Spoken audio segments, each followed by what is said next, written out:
Ce programme audio vous est présenté par le service communication du SDIS 83.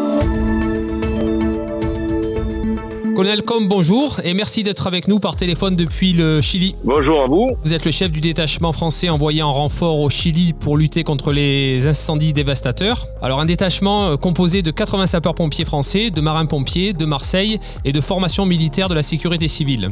Colonel, quels sont les principaux défis que vous rencontrez et comment y faites-vous face? Il y a deux défis principaux, c'est faire comprendre la manière dont on travaille, les capacités opérationnelles que l'on a, puisque donc eux ne travaillent qu'avec du travail de forestage. Et donc cette capacité que l'on a de positionner, de faire des lignes d'attaque avec des établissements de grande longueur ou du feu tactique, eh bien ça c'est très difficile à faire comprendre aux Chiliens. Le deuxième défi, c'est la possibilité d'anticiper. Ils n'anticipent pas beaucoup.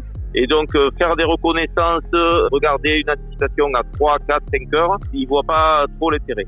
Donc voilà, ça c'est les deux principaux défis que l'on a à relever avec eux et tous les jours. Colonel, plus d'une semaine après votre arrivée, pouvez-vous nous faire un point sur la situation? Les incendies sont-ils toujours en cours et avez-vous réussi à maîtriser certains foyers? La mise en route du détachement a été longue puisque donc il y a eu entre le voyage, le déplacement dans la région, facilement 2 jours de non-travail, je dirais.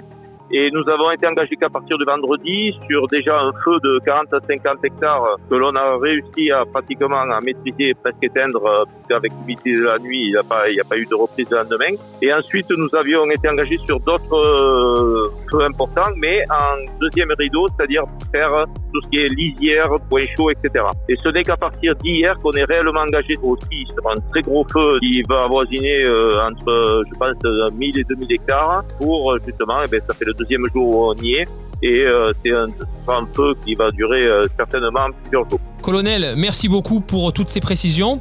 On vous souhaite bon courage pour le reste de votre mission qui, on le rappelle, doit durer 23 jours. Encore merci de nous avoir accordé cet entretien. Bon courage. Merci à vous.